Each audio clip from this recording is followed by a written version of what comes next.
Hello dear students, matrices के अंदर type 8 करेंगे अभी हम लोग। Type 8 is word problems. Okay, so एक क्वेश्चन मैंने यहाँ लिख रखा है, टेक्सचुअल क्वेश्चन है। So the question is a trust fund has ₹30,000 that must be invested in 2 different types of bonds. 30,000 rupees है, उसको 2 टाइप के बॉन्ड्स में इन्वेस्ट करना है। The first bond page 5% interest per year and the second bond pays 7% interest per year.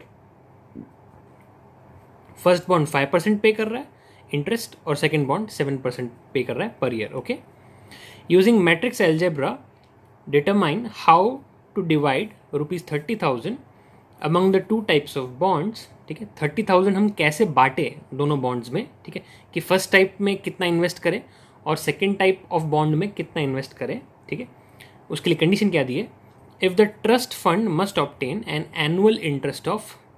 First part में हमको annual interest कितना चाहिए, हमको चाहिए ₹1,800 और सेकेंड पार्ट में हमको एनुअल इंटरेस्ट कितना चाहिए, ₹2,000। ठीक है, सो इसमें बेसिकली क्या होने वाला है। ठीक है, हम लोग इन्वेस्टमेंट किस में कितना करेंगे, पहले तो वो अजम्पशंस करना पड़ेगा क्योंकि वही उसने क्वेश्चन पूछा है। ठीक है, तो जैसे कि स्टार्ट किया कि let the investment in first bond be ₹X। ठीक है, फर्स्ट बॉन्ड में X मान लो, तो सेकेंड बॉन्ड में कितना इन्वेस्ट करना पड़ेगा, बाकी का पैसा विच इज़ 30,000 माइनस X। ठीक है, then the investment in second bond is ₹30,000 minus X। ठीक है, इसके बाद होना क्या है, देखो इंटरेस्ट कैसे कैलकुलेट होने वाला है। तो फर्स्ट बॉन्ड से जो इंटरेस्ट आएगा प्लस सेकेंड बॉन्ड से जो इंटरेस्ट आएगा, ठीक है, मतलब दोनों में से जो इंटरेस्ट आएगा दोनों को ऐड करना पड़ेगा और वो ऐड करके जो फाइनल एनुअल इंटरेस्ट है या जो टोटल एनुअल इंटरेस्ट है वो हमें कितना चाहिए फर्स्ट पार्ट के अंदर, ₹1,800।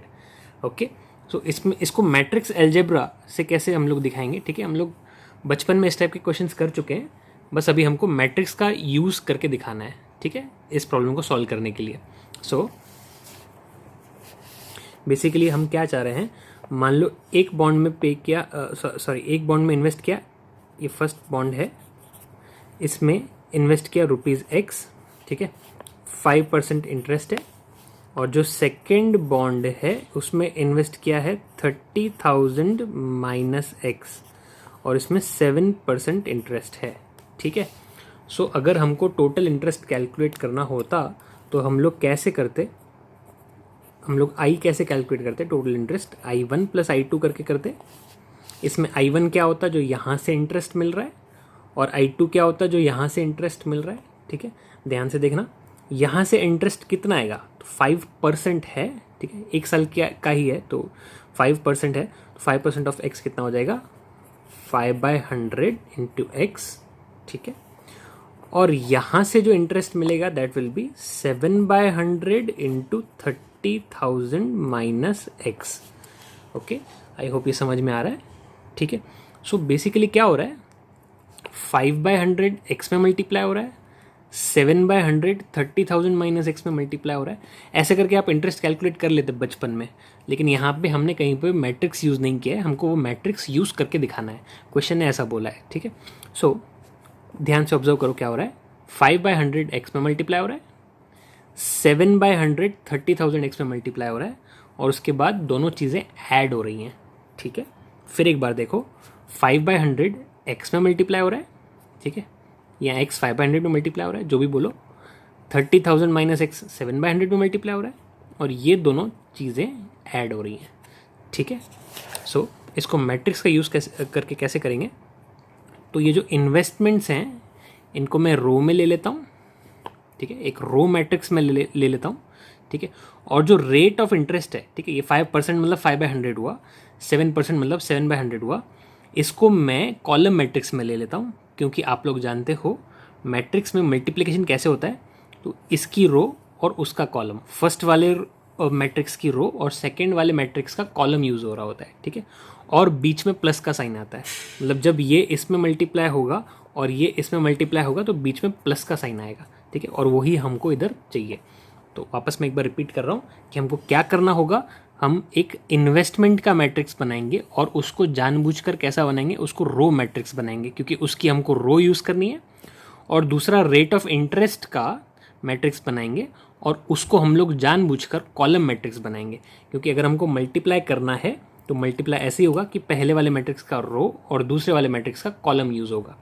ठीक है, सो इसी बात को आगे बढ़ाते हैं। सॉल्यूशन मैंने यहाँ लिख रखा है, ये अजम्पशंस हो गए थे x और 30,000 माइनस एक्स। इसके बाद क्या लिखा है, let matrix of investment B, जो इन्वेस्टमेंट का मैट्रिक्स है उसको हमने क्या अज्यूम किया, A is equal to row matrix है, इसका पहला एलिमेंट है x, दूसरा एलिमेंट है 30,000 माइनस एक्स, मतलब इसमें 2 कॉलम से 1 रो है।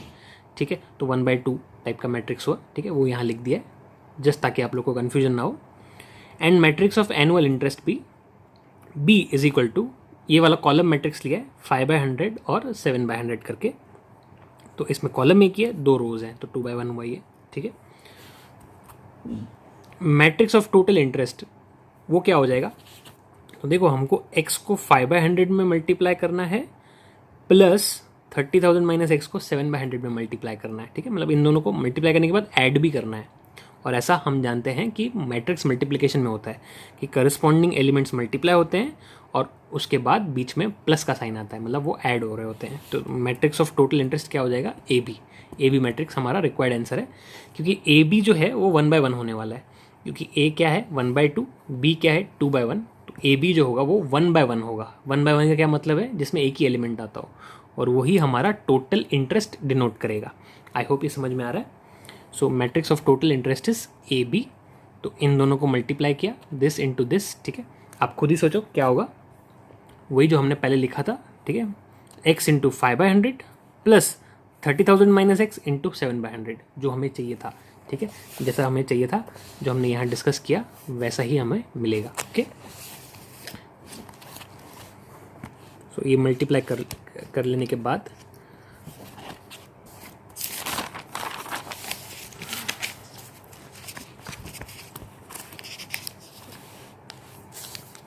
ये जैसे कि आप देख सकते हो 5x/100 plus 7/100 into 30,000 minus x. फिर इनको जब ऐड कर देंगे, ये एक ही एलिमेंट बचा अब तो इसको जब हम ऐड कर देंगे, ठीक है, तो ये 5x/100 है और ये 7 इसमें मल्टीप्लाई होगा तो 2,10,000 और माइनस 7x इस तरह से आ जाएगा। ठीक है, तो 2,10,000 5x माइनस 7x हो जाएगा -2x और अपॉन में 100। ठीक है, ये हुआ हमारा टोटल एनुअल इंटरेस्ट। अब फर्स्ट पार्ट में उसने क्या बोला था, इंटरेस्ट हमको कितना कमाना है, हमको 1,800 रुपीज़ चाहिए। ठीक है, तो टोटल एनुअल इंटरेस्ट कितना 1,800, और हमने एक्स के टर्म्स में जो लिया है वो कितना है, वो ये वाला एक्सप्रेशन आया है 2,10,000 माइनस 2x अपॉन 100। इसको हमने 1,800 के साथ इक्वेट किया और सिंपल लीनियर इक्वेशन है ये तो। ठीक है, बहुत ईजिली सॉल्व हो जाएगा। यहाँ से हमारा एक्स निकल आता है 15,000, तो हमको 15,000 रुपीज़ फर्स्ट बॉन्ड में इन्वेस्ट करना है। टोटल हमारे पास 30,000 था, तो सेकेंड बॉन्ड में कितना इन्वेस्ट करेंगे, बाकी का 15,000। Okay, so investment in first bond is equals to ₹15,000 and in second bond ये भी कितना आ गया 15,000। सेकेंड पार्ट में ये आप खुद ही ट्राई कर सकते हो। सेकेंड पार्ट में हमको इंटरेस्ट चाहिए था 2,000 रुपीज़ के बराबर। ठीक है, सो यही जो इंटरेस्ट यहाँ आया था इसको 2,000 के बराबर इक्वेट कर दिया और यहाँ से इस इक्वेशन को सॉल्व किया तो एक्स कितना मिल गया 5,000। मतलब फर्स्ट बॉन्ड में 5,000 डालना है और सेकेंड बॉन्ड में 30 में से 5 गया 25,000 बचा, उतना डालना होगा। ओके, आई होप ये समझ में आया है। आप लोग पॉज करके नोट डाउन कर सकते हो, मैं स्टार्टिंग से करवा देता हूँ आपको। यहाँ से है,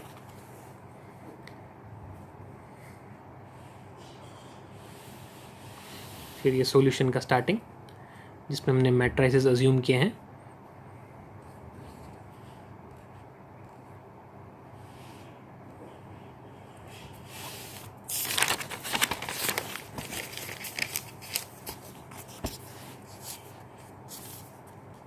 इसके बाद ये यहाँ पे हमारा टोटल एनुअल इंटरेस्ट निकला। इसके बाद ये फर्स्ट पार्ट,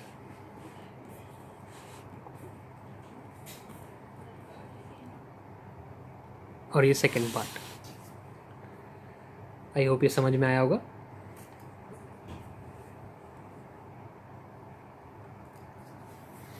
इसके बाद नेक्स्ट क्वेश्चन आप लोग को खुद ही करना है, टेक्स्ट बुक का ही अगेन वो भी। ठीक है, मैं सिर्फ बता देता हूँ थोड़ा ऊपर ऊपर से। क्वेश्चन ये वाला है 20th, आई होप ये दिख रहा होगा, नहीं तो मैं इसको थोड़ा ऊपर ले लेता हूँ।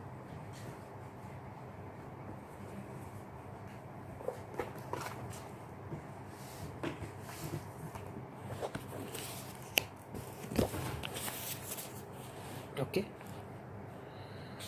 hope this is visible now.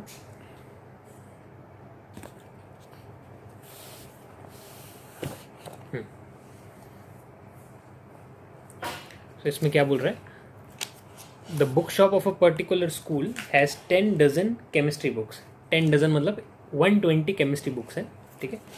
8 dozen physics books, ठीक है, यानी 8 इंटू 12 होता है 96, तो 96 फिजिक्स बुक्स हैं. And 10 dozen economics books, 120 economics books हैं. उनके सेलिंग प्राइस क्या है, their selling prices are ₹80, ₹60 and ₹40 each.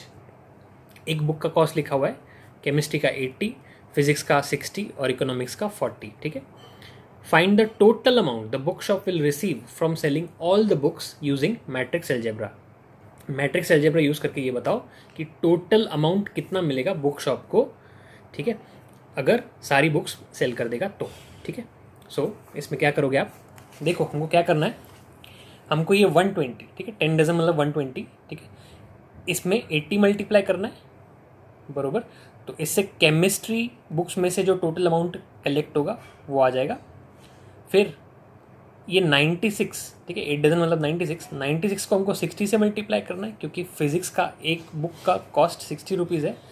Book shop में 96 बुक्स हैं, तो 96 बुक्स का कितना आ जाएगा, 96 इंटू 60. ये तो एकदम बेसिक मैथमेटिक्स है, ठीक है.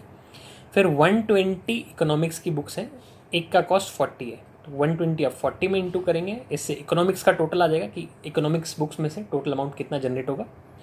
और फिर हमको एकदम full and final total amount चाहिए. उसके लिए क्या करना पड़ेगा, तीनों प्रोडक्ट्स को ऐड करना पड़ेगा. तो अभी आप खुद ही सोचो मैट्रिक्स कैसे होने चाहिए. हमको एक रो मैट्रिक्स लेना पड़ेगा जो कि जिसमें कि क्वांटिटी ऑफ बुक्स होगा 120, 96 एंड 120, समथिंग लाइक दिस. एक ए मैट्रिक्स लेना होगा जो कि नंबर ऑफ बुक्स डिनोट करेगा और वो रो मैट्रिक्स होना चाहिए, ठीक है. सो 120, 96, 120, ठीक है.